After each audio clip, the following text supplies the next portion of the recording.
Welcome back. Welcome back. Okay, we're going to continue studying the prophecy of Isaiah chapter 60, which we started just this last session, and we're going to continue in that with beautiful and powerful promises. As the word says, that we become partakers of the divine nature from the precious promises of the word. That's what the Bible shows us. That's what Kaffa wrote to us in 2 Peter chapter 1. 2 Peter chapter 1, beginning at verse 4. Actually, beginning at verse 3. According as his divine power has given unto us all things that pertain unto life and godliness, through the knowledge of him that has called us to glory and virtue, whereby are given unto us exceeding great and precious promises. Exceeding great and precious promises. That by these, that is, by the exceeding great and precious promises, we might become partakers of a divine nature, having escaped the corruption that is in the world through lust. So, brothers and sisters, we understand we are not immortal by nature, but we can become partakers of a divine nature. And the divine nature is the Father's spirit of perfect righteousness, and that is immortal. Praise the Most High Yahweh. So we can obtain immortality through Messiah. Okay? Asatan teaches us that we are naturally immortal, meaning we don't need Messiah to obtain immortality. That's what he teaches. That's what he taught Eve. That's what he teaches the people. Everybody just lives forever, whether in heaven or hell, wherever, you just live there forever. People be on their deathbeds in hospitals from accidents and go places, and they say they saw their dead uncle, or they saw their brothers, or they saw their mother, and they told them go back. It's just tricks of Satan. But man is not immortal. But we can obtain immortality through the perfect Messiah's gospel of perfect righteousness, the Messiah's gospel of perfect righteousness, the power of Yah unto salvation to cause his righteousness to be revealed. That's what the gospel is. Praise his name. And so we are studying those precious promises in Isaiah chapter 60. Okay, we're studying them. Now, I want to also point out, as I often do, which the scriptures point out. I'm only pointing out what the scriptures point out, that these promises, listen carefully, these promises, these great and precious promises, are designed for Israel. You need to remember that. They're designed for the children of Abraham, Isaac, and Jacob by blood. But as we also read here in Isaiah 60, as we are seeing in Isaiah 60, Gentiles also become heirs of these promises. How? By learning the ways of Yah's people and receiving Yah's people's Messiah. Yah's people's Messiah. He is not the Messiah of the Gentiles, except the Gentiles come to Israel, because he's the Messiah of Israel.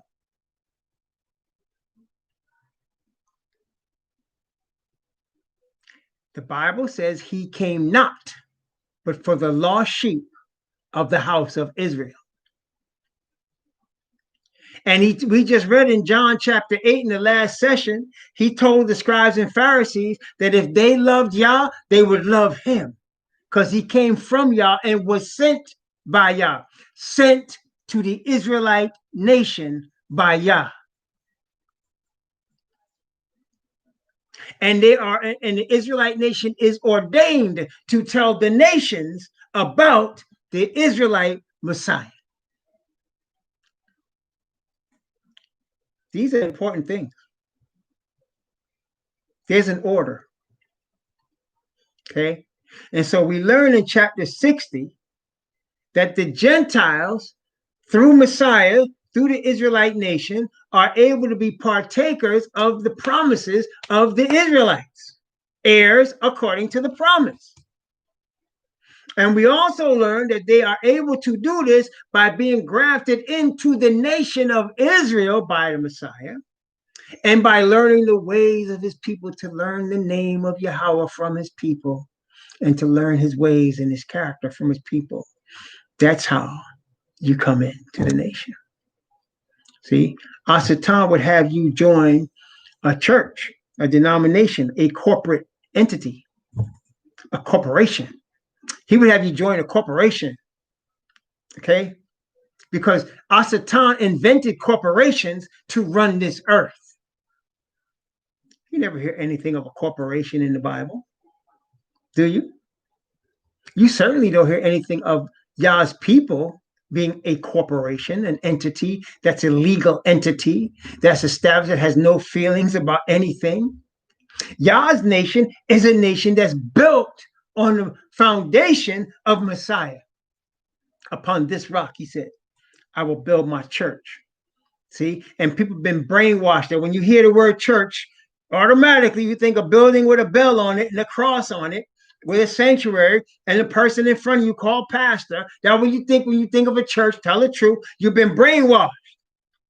When Messiah says church, he's talking about a nation. He's talking about a nation. See, the word church, ecclesia, called out assembly. Called out assembly. And people think, well, that means that's like a church. It's like a denomination. No. The Most High calls his assembly out of Egypt. Right? He called his assembly out of Egypt. And what did he exactly, how did he say it? He said it a certain way. I want to show you. He said it a certain way. Let's see. He said it a certain way. Oh, yeah, here it is. Deuteronomy chapter 4. Watch how he assembled his church. Watch how he assembled his church. Let's see. Verse 32 of Deuteronomy chapter 4, all the way down to verse 34. This is how he made his church. This is Yah's church. This is when Messiah said, on this rock, I'm going to build my church. For ask now of the days that are past, which are before thee, since the day that Yah created man upon the earth, and ask from one side of heaven unto the other, whether there have been any such thing as this great thing is, or have been heard like it. What great thing? Did ever a people hear the voice of Yah speaking out of the midst of the fire, as thou hast heard and lived? No other people heard him speak. We are descendants of the only people in the history of planet Earth that heard him speak. Wait, verse 34. Or have Yah essayed to go and take him a church? A denomination? A corporation? No. Or have Yah essayed to go and take him a nation from the midst of another nation, by temptations, by signs, by wonders, by war, and by a mighty hand, and by a stretched out arm, and by great terrors, according to all Yahweh your Most High did for you in Egypt before your eyes. He took what? A nation. Upon this rock, I'm going to build my church. You might as well say, upon this rock, I'm going to build what? My nation. And the gates of hell shall not prevail against it. Upon Messiah, he's building a nation. Praise the Most High. So you're not joining a denomination, a 501c3 corporation. If you are in such entities as a denomination, which is generally a 501c3 corporation, you are in an entity that is being controlled by the Catholic Church. And the Catholic Church is controlled by the dragon. For the dragon gave it its power, its seat, and great authority. And they worshiped the dragon, which gave power unto the beast, and they worshiped the beast. If you are in a corporation, a religious corporation, you are in a situation whereby the dragon controls you. I don't care what it is. If it's an Israelite one, Christian one, you're in a corporation controlled by the dragon. You understand? Yah has a nation. And you're going to join something if you're going to be saved. You're going to join a nation. Yes, you are. If you're going to be saved. You're going to join with Messiah and his nation. Because Messiah is from a nation. You didn't know that? The woman with the 12 stars in Revelation chapter 12 that was great with child and brought forth a man child, that is a nation. I have likened Judah, Israel, unto a comely and delicate woman. That's the nation. So when you say you received Jesus, you better be understanding you're joining his nation. Because if you disrespect his nation, you're disrespecting him. Okay? You're disrespecting him. There you go. Isaiah chapter 60. Now, I also want to point out there is much in Isaiah that is in Revelation. Remember, we said it. We say it often. Revelation is basically a culmination of the prophets. That's what Revelation is. It's a culmination of the prophets and the law and the Psalms concerning Messiah. That's what Revelation is. Okay, and it's ancient prophecies that are being placed in the last days. That's what it's the revelation of Messiah in the last days, the latter days.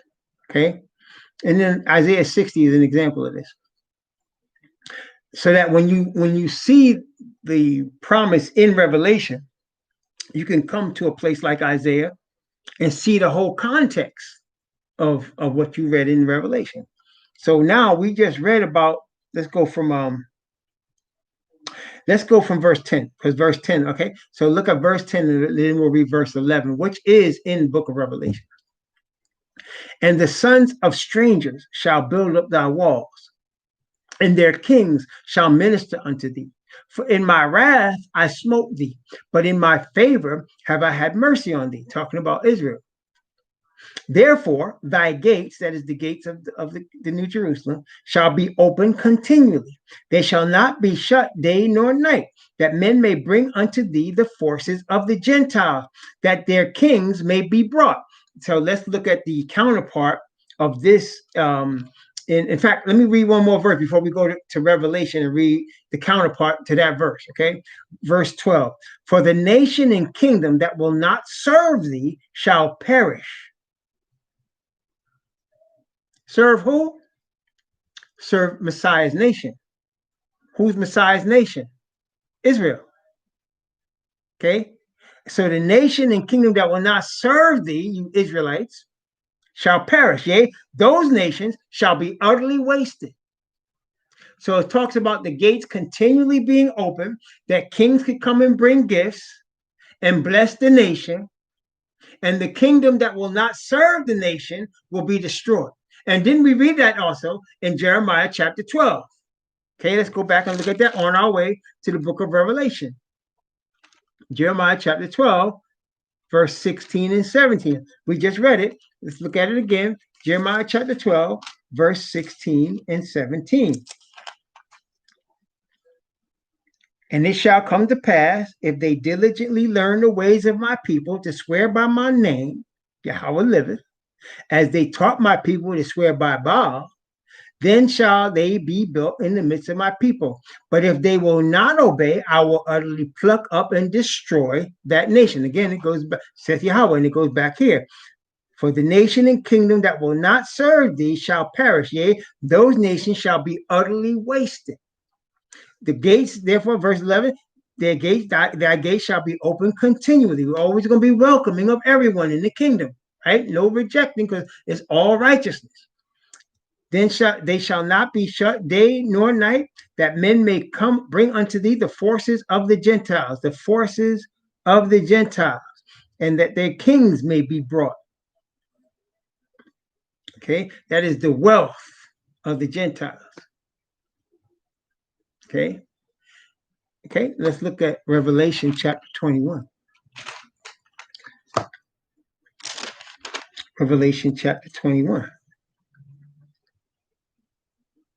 Okay, let's start at verse 24. Revelation 21, beginning at verse 24. This is the counter. This is the same prophecy as Isaiah 60. Okay, notice what it says. And the nations of them which are saved, that's the Gentile nations which are saved, shall walk in the light of it, talking about the New Jerusalem and the kingdom.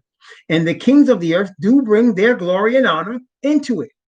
And the gates of it shall not be shutted all by day, for there shall be no night there. And they shall bring the glory and honor of the nations into it.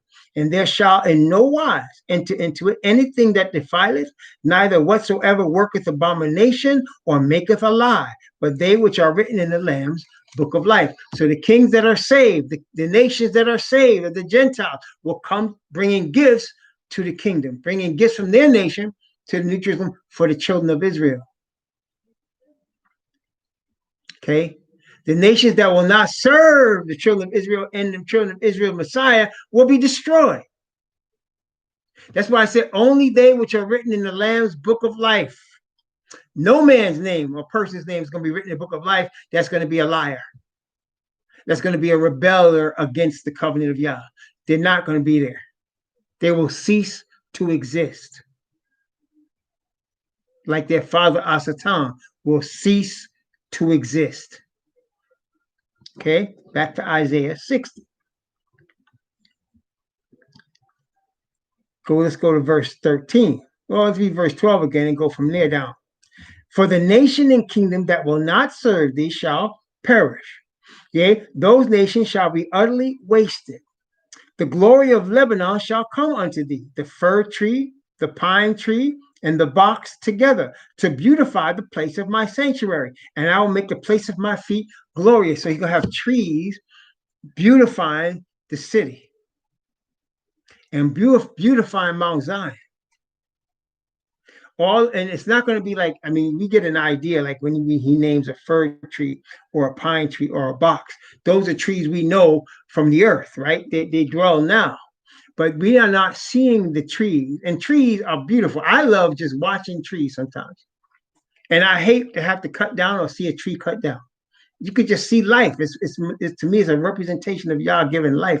And of course, we know that scientists tell us that trees let off oxygen and take in carbon dioxide. Like we need trees to live on the planet. They're like the natural air cleansers, right? And so, but imagine a tree that exists in an area, an atmosphere where there's no sin. Imagine the beauty of a tree that exists, or a group of trees, in a perfect righteous kingdom where there's no pollution. See, so it's when it talks about trees beautifying, we've seen places where you see pictures of places where there's trees in an area and they make the place beautiful, right? You can see the beauty of a forest or a tropical jungle just from you see it from a view, a bird's eye view, how beautiful it is. Imagine that without sin. Imagine that. So he said, this is the type of trees that's going to be beautifying the place of his sanctuary, place of his feet where he dwells. Okay. Verse 14. The sons also of them that afflicted thee shall come bending unto thee. All they that despise thee shall bow themselves down at the soles of thy feet. They shall call thee the city of Yahweh, the Zion of the Holy One of Israel. Now, this is beautiful. This is powerful for obvious reasons, right? So now The people that had us in chains, that raped us, that beat us, their children are going to bow to us and serve us. They're not. You know why? They won't exist. They won't exist. But their children, that's why I say the sons of them, their children will worship us, bow to us, not worship, but they're going to bow to us. They're going to give us honor. Imagine you are a victim of rape. Your rapist is going to burn. They're not going to make it, right? They're not going to exist. But their children are going to be apologetic. Their children are going to come to you and give you honor.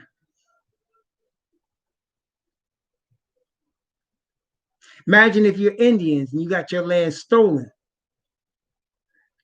Imagine the people that came and stole it and raped and killed your forefathers. Their children are going to be apologetic. Their children are going to honor you. Their children are going to bless you. That's what's going on. The sons of them that afflicted thee shall come bending unto thee. Come bending. That means they're coming in a submissive way, a respectful manner. All they that despise thee shall bow themselves down at the soles of thy feet. They shall call thee the city of Yahweh, the Zion of the Holy One of Israel. Notice again, this is another with Revelation. But before I go there, there's a beautiful also text with regard to the same thing in Ezekiel. In fact, it's the last verse of the last chapter of the whole book of Ezekiel. Notice what it says in Ezekiel chapter 48. Ezekiel 48, verse 35. It was round about, talking about the city, it was round about 18,000 measures. And the name of the city from that day shall be Yahweh is there. The name of the city from that day shall be Yahweh is there. And that's why he says he's going to beautify the place of his feet. That's where he is. That's where he's going to be.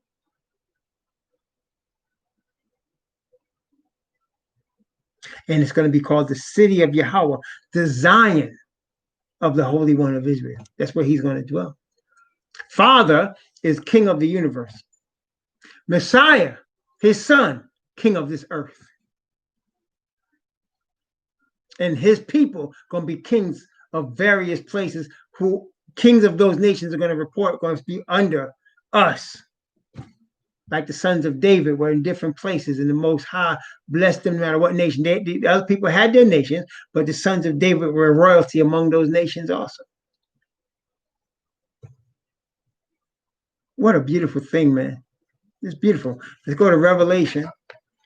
Back to Revelation. Revelation chapter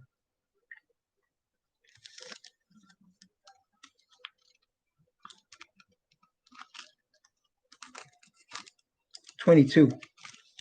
Well, let's do 21, because really it's dealing with 21. I'm going to read from verse 1 down to verse 4, especially verse 4 is what we're dealing with here. Verse 4.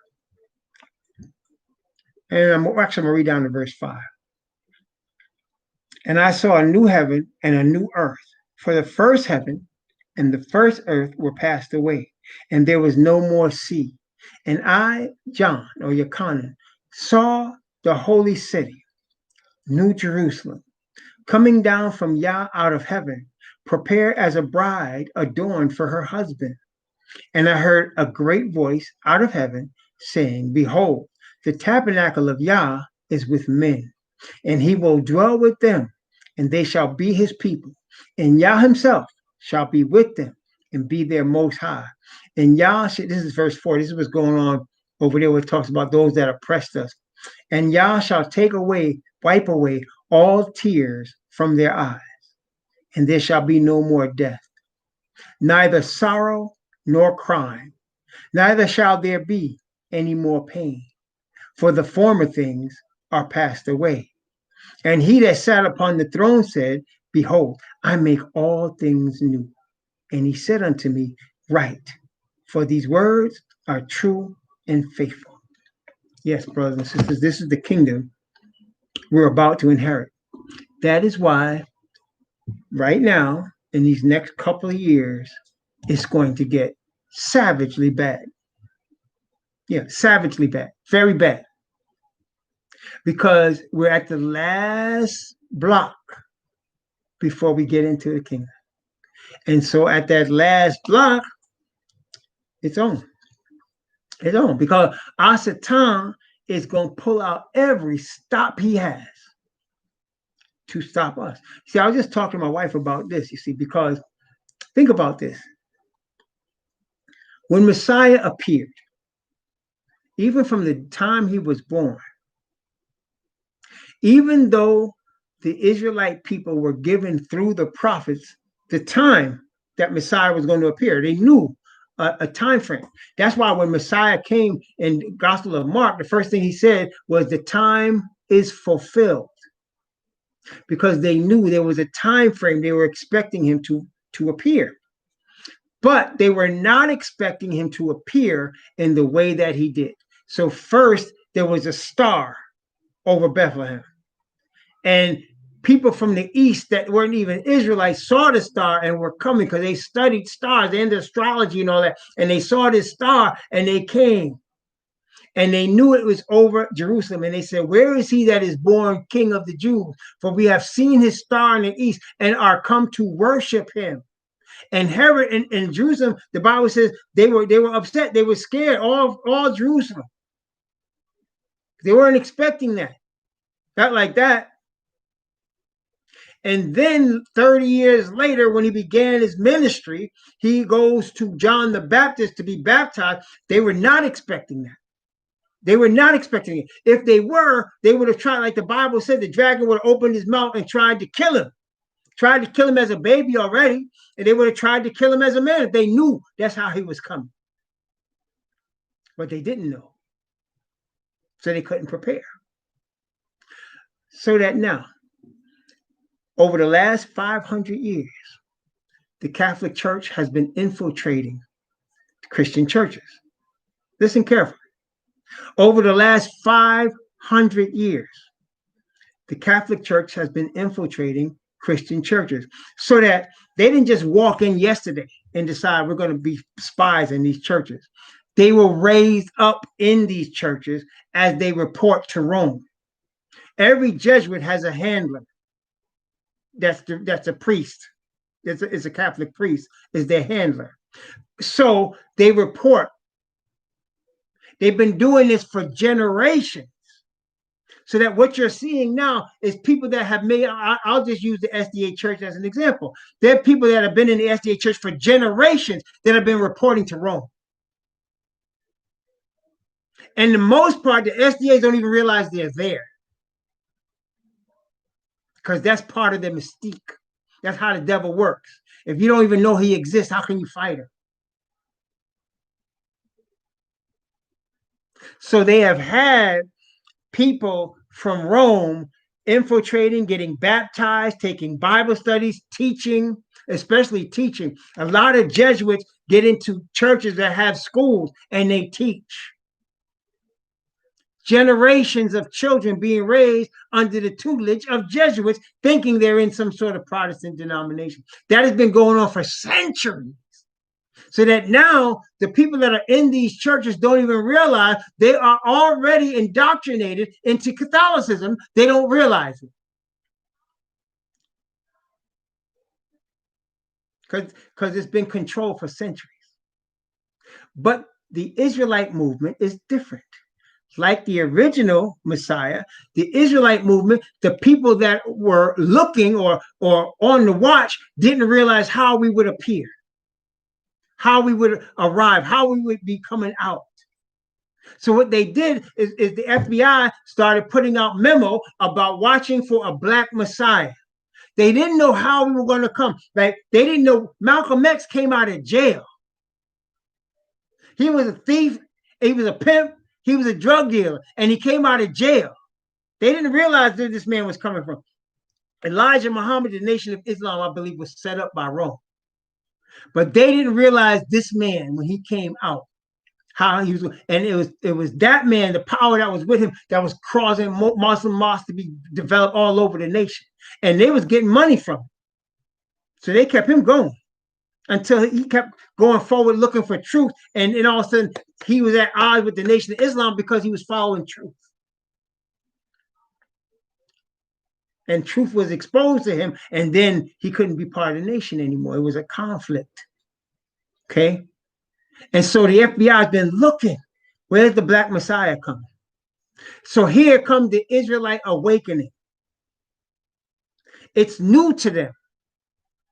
So now they've been trying to use the tried and true techniques that have been using for centuries with the Catholic Church to try to get ahead of it. They got their agents creating these 501c3 corporations called camps.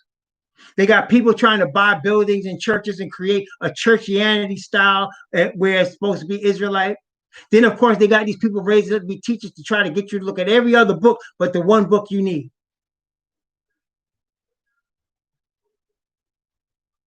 All right? So they're now behind the game, and they're trying to catch up. They're trying to infiltrate and attack. That's why I said last week the attack has started, because now they're recognizing they don't know where we're coming from.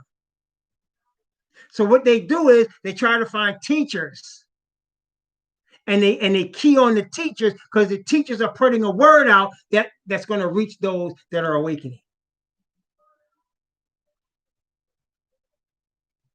And that's why I say they're monitoring right now.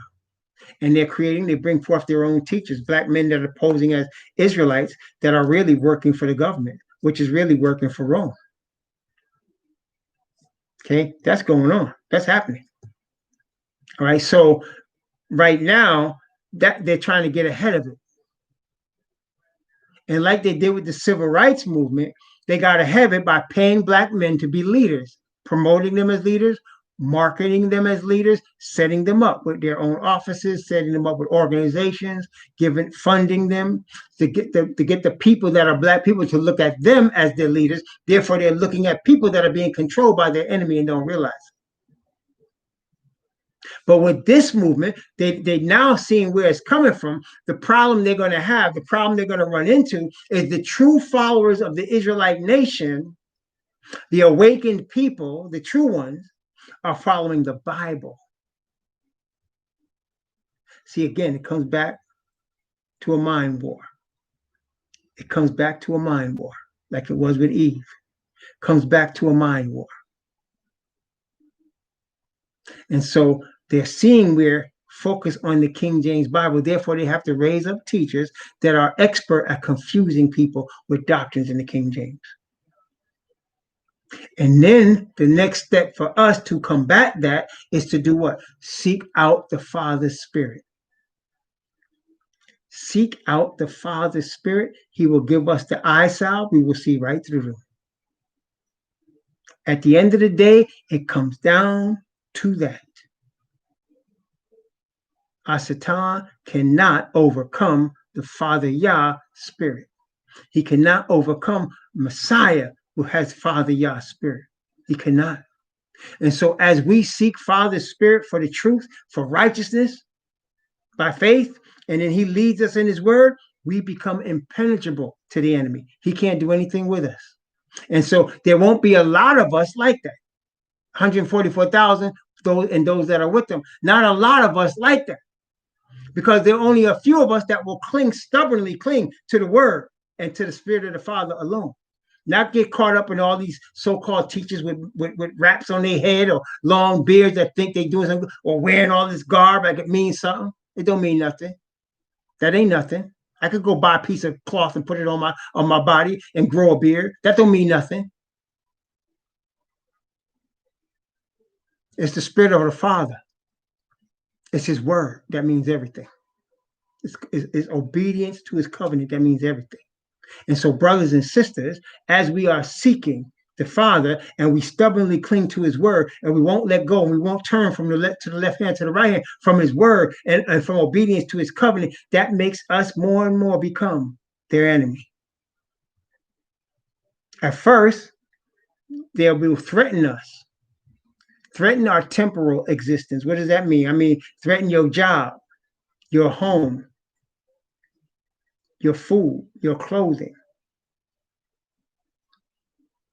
And when we won't bend, at the end of the day, Revelation chapter 13.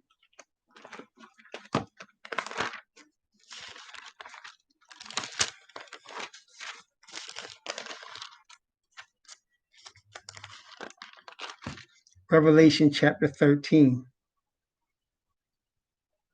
And cause that as many as would not worship the image of the beast should be killed. It's coming to it will come to that. You see, because brothers and sisters, according to what we read earlier, when Asatan said he was going to ascend to the heights of the clouds and be like the Most High, he has to have the whole world. He can't have any dissenters.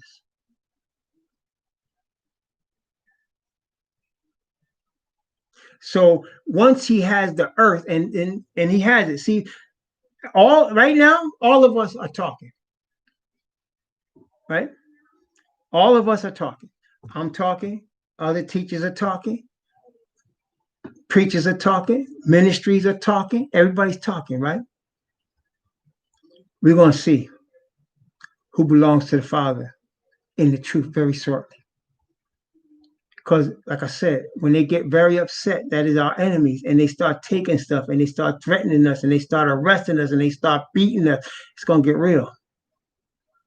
And I'm telling you right now, I don't have the strength to stand up to that. But I have a Father that's going to pour grace on me and his spirit on me, and he'll pour it on you. And that will cause you to be more than strong enough. I believe that.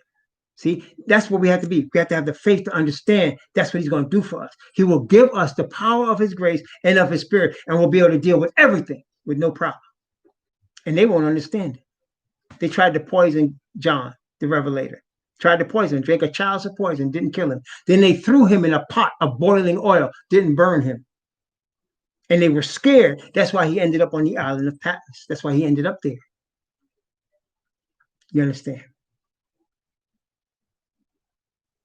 That's when it's going to get real. That's when people are going to start selling out on the heavy side. Like right now, people selling out for money, but you talk about threatening people personhood, threatening their money, threatening their ability to buy and sell, threatening their family, threatening their children. That's when it gets real. And I'm telling you right now, we have to have a firmness in his word and in his spirit right now. We have to trust his word about anything Asatan is whispering to us, about anything he's suggesting to us. We got to trust Yah's precious promises, Isaiah 60, and this glory will be ours. This glory will be ours. It's there for us. We're coming real close, but there's a tremendous fight getting ready to come, and we're all being prepared right now. Everything you are dealing with right now, everything you are seeing is preparation for you for what you're getting ready to go through. It's everything that's happening right now. This whole dress rehearsal of COVID-19 and how the government responded, or as it were, not responding, and then all of this economic depression and all of this stuff that you're seeing all around you. It's preparation. You're now being prepared for the final movements. Most High is putting us in positions to study his word, putting us in positions to pray, putting us in positions to receive of his spirit, getting us ready, causing us to overcome the last obstacles that stop us from being sealed. He's doing it right now for us. And it's now being prepared because there's a terrific battle getting ready. There's a battle royal above all battles getting ready to come. And we need preparation. We got to be ready for that. Because on the other side of that battle is the kingdom. On the other side of it is the kingdom. Okay? That's what we're going for. The kingdom. The glory of the Father and the kingdom. It's on the other side. It's not too far. It's not that far. It's just going to be hard, though. It's not going to be no simple thing. Right? It's no joke. Isaiah chapter 60. Beginning again at verse 14. The sons also of them that afflicted thee shall come bending unto thee, And all they that despise thee shall bow themselves down at the soles of thy feet. And they shall call thee the city of Yahweh, the Zion of the Holy One of Israel. Whereas thou hast been forsaken and hated, so that no man went through thee, I will make thee an eternal excellency, a joy of many generations. Woo! See, we were supposed to be the head, but we became the tail. Okay, we were supposed to be the head. We were supposed to be above only, but we became beneath. But when we are redeemed, we're going to be the head again. We're going to be above only again, the way the Most High has ordained it. You shall be the joy of many generations. That's a blessing, man. Praise the Most High, yeah. Thou shalt also suck the milk of the Gentiles, and shalt suck the breast of kings. Thou shalt know that I, Yahweh, am thy Savior and thy Redeemer, the mighty one of Jacob. The mighty one of who? Of Jacob. These promises are for Jacob and for those that are going to be blessed in the midst of Jacob. See what he say? If you learn the ways of my people to call on the name of Yahweh as you taught my people to call on Baal, I will bless you and build you up in the midst of my people, you Gentiles. Because the promises are for Jacob. You want to join something? Join the nation, the scattered nation. It's not anywhere in any one particular city. It's scattered to the four corners of the earth. And you are joining it by connecting with their Messiah, the Messiah of the God of Israel. Praise the Most High Yahweh. Verse 16. Verse 16, thou shalt also suck the milk of the Gentiles, and thou shalt suck the breast of kings. That kind of goes with what we already read. Strangers, sons of strangers, build thy walls, and their king shall minister. He's going to say more about that as we continue on in this chapter and in other chapters going forward here. And thou shalt know that I, Yahweh, am thy Savior and thy Redeemer, the mighty one of Jacob. For brass I will bring gold, and for iron I will bring silver, and for wood brass, and for stones iron. I will also make thy officers peace and thine exactors righteousness. Violence shall no more be heard in thy land, wasting nor destruction within thy borders. But thou shalt call thy walls salvation and thy gates praise. Woo-hoo! Man, brothers and sisters, I'm saying we're getting ready to go through a terrific battle. Okay, but right after that is this. And this is what's going to cause us to be able to hang on, to be able to be strong, be able to, because you got to have a vision. See, the Bible says without a vision, the people perish. Without a vision, the people perish. So you got to have a vision. You got to see beyond where we at right now. That helps me a lot. By being able to look beyond what I see in the here and now, it helps me. That's why I can look at people, like I can see how they're using us, how they have abused us, how these politicians are lying to us, how they hate us, and they really want to kill us, and they smiling in our face, and they put people that look at us, look like us in positions that they want us to trust them, and they turn cold. I can see it all because I can look beyond it, because I'm seeing this, and I know I'm real close to it. So I say, enjoy. I hope all that money that you sold out for is worth it. I hope all the fame you're getting that you sold out to Asatan to get, enjoy it. I hope all these things that you who have of the sons of your faith who have stolen and raped and pillaged, I hope you enjoy it because it's not much longer. You're not going to have it much longer. This is coming.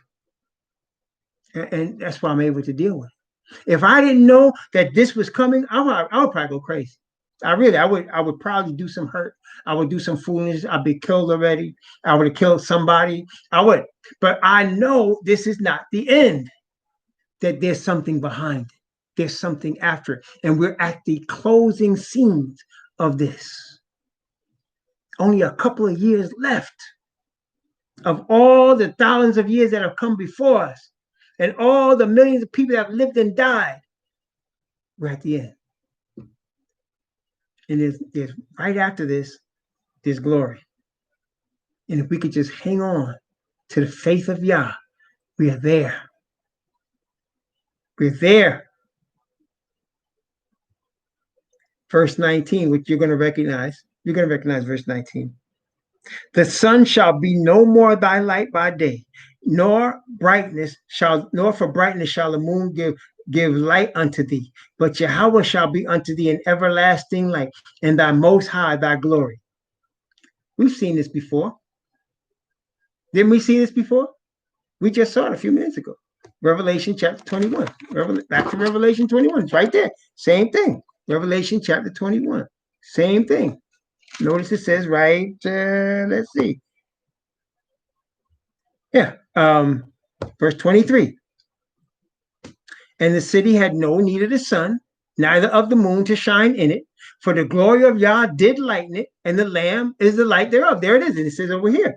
He said, the sun shall be no more thy light by day, neither for brightness shall the moon give light unto thee, but Yahweh shall be unto thee an everlasting light, and thy most high thy glory. So it tells us the Lamb is there and the Father is there.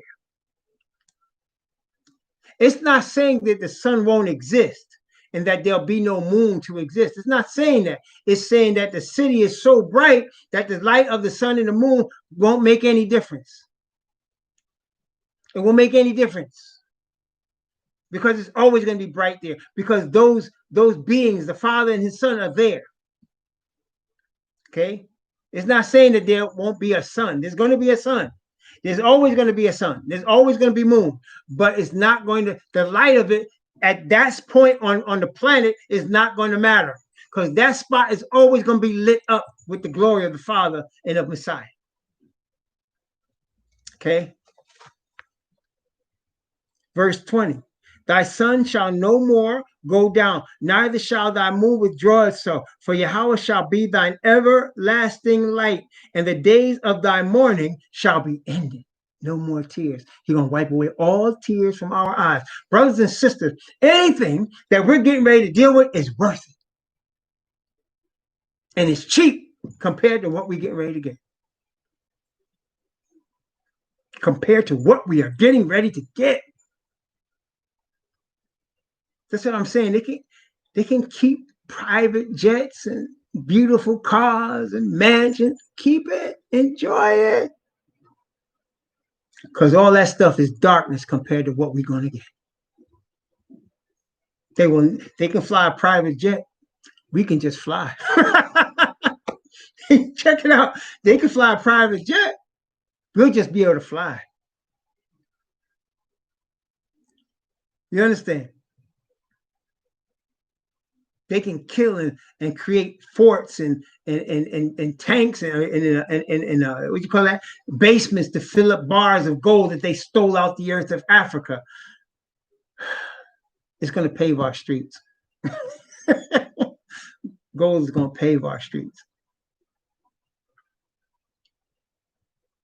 Brothers and sisters. Brothers and sisters.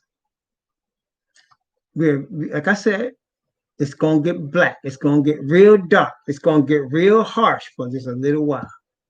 We're getting ready to deal with that. I mean, we're being prepared for that. All of us right now.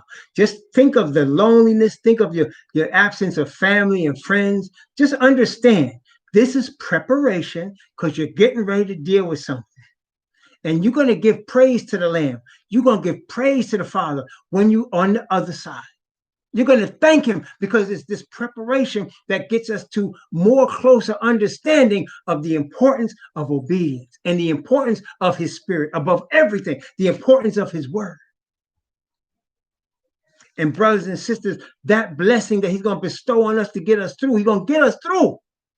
Remember, he said, it's a time of trouble that Jacob shall be saved out of it. He said that. In the time of Jacob's trouble, but he's going to be saved out of it. That's why the Bible says it's the precious promises that causes us to be partakers of a divine nature, understanding what our future is. That's the promise. The future is always promised. See, even on this earth, people that are smart look out for their little ones. They look out for their children. Why? Because what do they say? That's the future. And the future is always filled with promise. It's not here. It's not with us now. It's the promise of it. And brothers and sisters in the kingdom, that's the future. And the thing is that's about it is that it ain't like it's 20 years ago or 50 or 100 years ago where we will all die and we be resurrected. We are at the spot right now where some of us are not ever going to die. Some of us are not, because we're close enough to it that we're going to see it with our own eyes.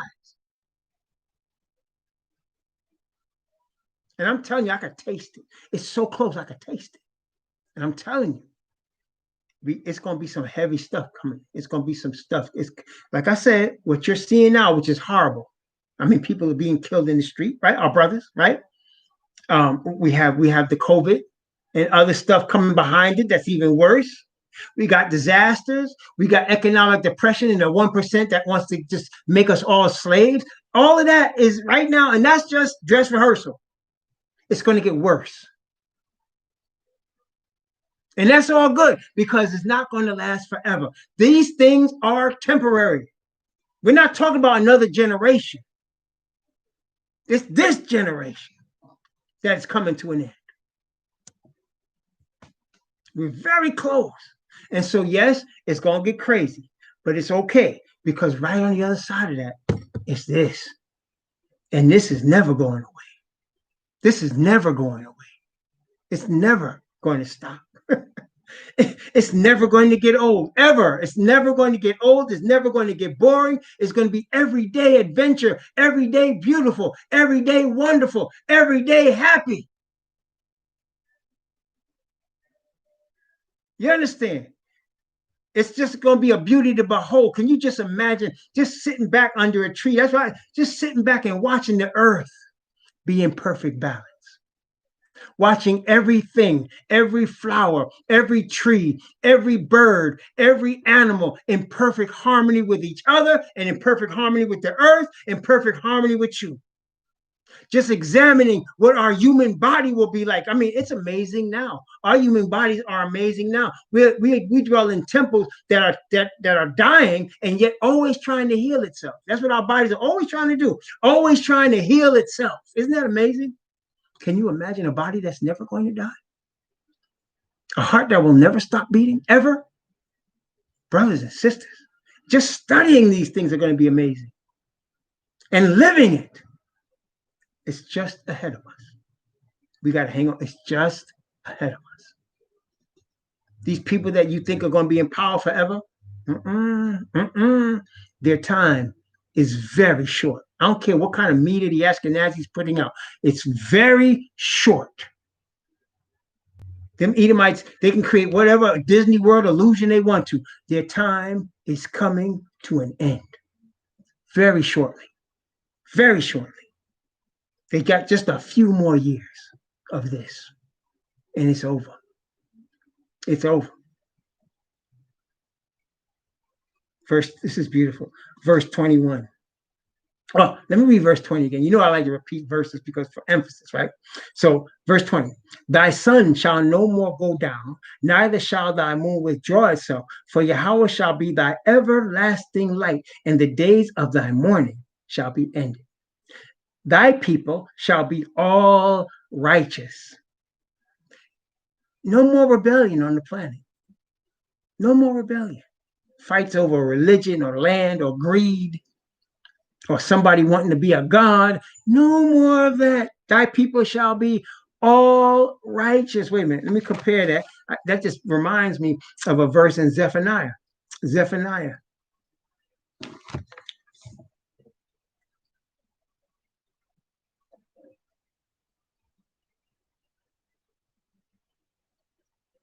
Okay, yeah. Zephaniah. Oh, man, this is some beautiful stuff. Zephaniah chapter 3, Zephaniah chapter 3. I'm going to go from verse 8 down to verse 13. Same thing. See, all the prophets say the same thing.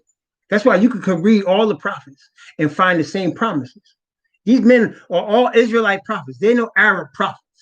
But these men all say the same thing because they're from the same seed, the seed of Abraham, and they're at the same God, Yah, and they live at different times in history, and they say the same thing. Therefore, wait ye upon me, saith Yahweh, until the day that I rise up to the prey. For my determination is to gather the nations, that I may assemble the kingdoms, to pour upon them my indignation, even all my fierce anger.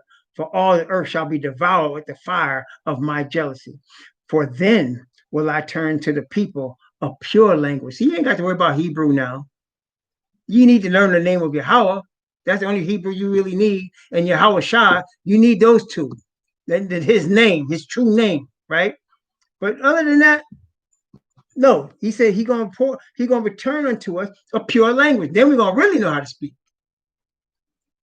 The whole earth is gonna speak one language. And that they may all call upon the name of Yahweh. See, that all call upon the name of Yahweh.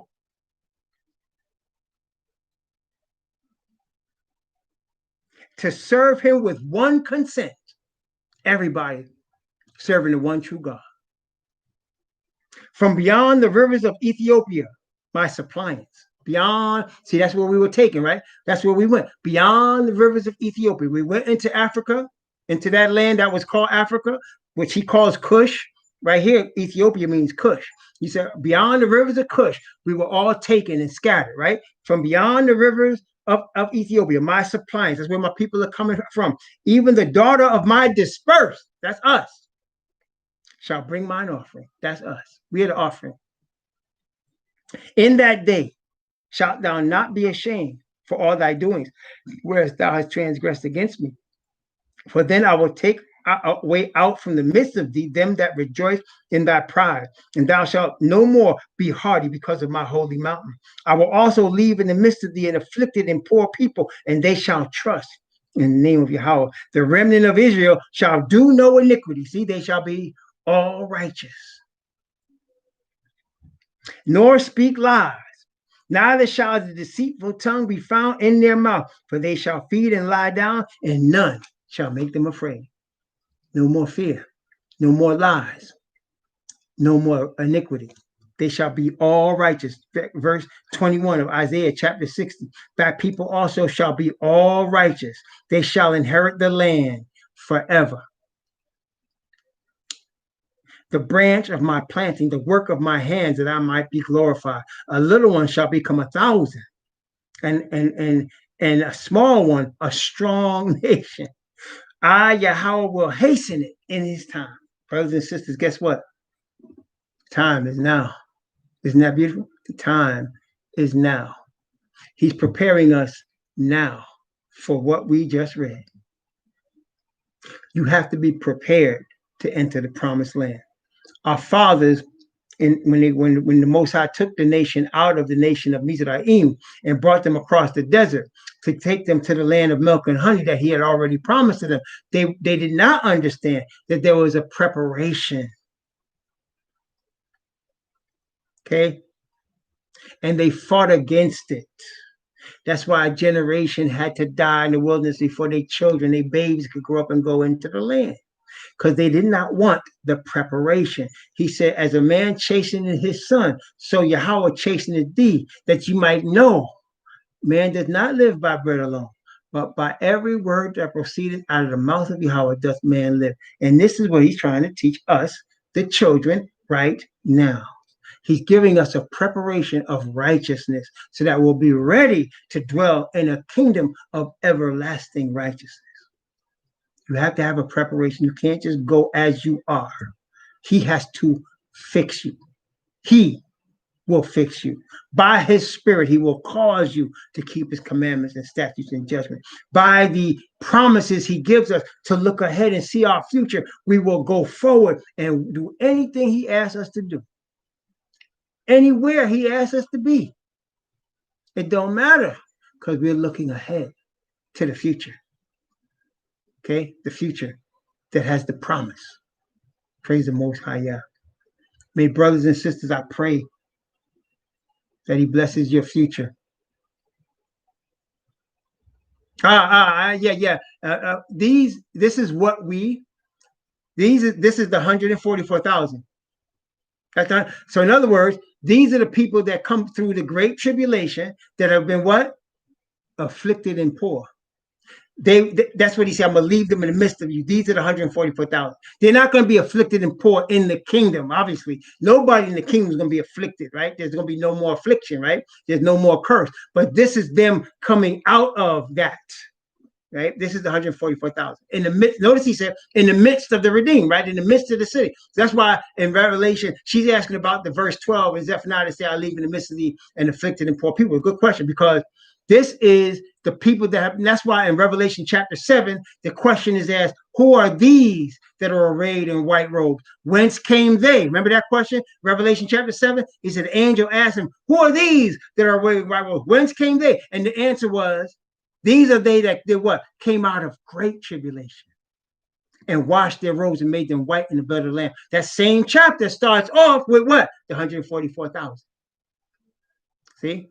So that's what Zephaniah is talking about. That's another verse. We just found another verse that's talking about the 144,000. I will leave in the midst of thee and afflicted and poor people that shall trust in the name of Yahweh. In other words, these are the ones that came out of great tribulation. In the midst, they with the Messiah. That's why you see them standing on Mount Zion with Messiah. That's why they're the only ones that can sing the song of Moses and the Lamb. With their harps. Remember, it says they sing a song that no man could sing. They sing a song no man could sing because they have an experience that no man has but them. That's what I'm saying. We get ready to go through some stuff. Yah has promised that he's going to deliver us. It's not going to be easy. It's not going to be easy. We have to expect that. Okay? Yesterday, for example, before I sign off, yesterday, I went for a jog. I only jogged like a mile. That's all I could jog. I haven't jogged in years, right? And I started jogging yesterday. And I was preparing myself what to expect because I've jogged, I mean, most people have jogged at some point or another. So I knew I was going to be in some pain. I knew it was going to feel like it was long. But I also knew that at the end of it, I would feel good. That's what generally happens. When you jog, once you make it to the end, you feel really good. But getting there when you first start is the hard part, right? So I'm jogging. And also, I recognize also what I do, what helps me when I'm jogging is to just cast my eyes just like about 10 to 12 feet ahead of me. Don't look further. Cast your eyes a little ahead of you and then get to that point. And then once you get to that point, cast my eyes a little further ahead. And I just do that one step at a time and just keep going forward, cast my eyes to what's ahead of me, just a little bit ahead of me, getting there, and then doing that until all of a sudden I'm at the end. And I realize that helps me to be patient, keep my mind, and that gets me all the way to the end. Then after a while, when I'm jogging, it becomes more of like a fast jog. Then it becomes a run, and eventually it's almost like I'm sprinting the whole thing. That's what happens because you start building up. So yesterday, I was expecting the pain. I was expecting it to be tough, and it was humid. It's like 90 degrees, and I was expecting it to be hot. This is my expectation. And I said, just keep your eyes a few feet ahead. Don't look too far because you'll get discouraged because it's a long way. That's what it was. You start looking too far ahead, you get discouraged. I get discouraged. Say, oh, it's too far. I can't make it. But let me just look to this point. And when I get to that point, I made it. Let me get to the next one. And I made it. And then I did it again today. See, praise the Most High. So what I'm saying is that's how we get ready to deal with it. We got points we get ready to get to. Right now, I'm telling you, we get ready to get into this time of trouble. We can get, when you see it start around you, look ahead, because you're right there. After that, glory to the kingdom. It's not going to be that long. I understand you're being prepared for these situations. You're being prepared for that right now. Okay. And you know what? The promise is that he's going to get us through. Came out of great tribulation and made their robes white. The promise is that it is the time of Jacob's trouble and he shall be saved out of it. And he shall, at that time, Michael shall stand up, and thy people shall be delivered. Everyone that shall be found written in the book He's promising us he's going to get us through. Hold on to those promises. Don't look at your current troubles as if they're going to overwhelm you and destroy you. Look at your current troubles. You've arrived at this point. You're moving forward. You're moving forward. Okay? Praise the Most High. May you continue to move forward. May I continue to move forward. Let us all be faithful to the Most High, one step at a time. Let us keep these precious promises that we're getting ready to inherit, and may it bring us through and be partakers of a divine nature and overcome all that's coming upon this planet. And that's indeed already here. Praise the Most High Yahweh.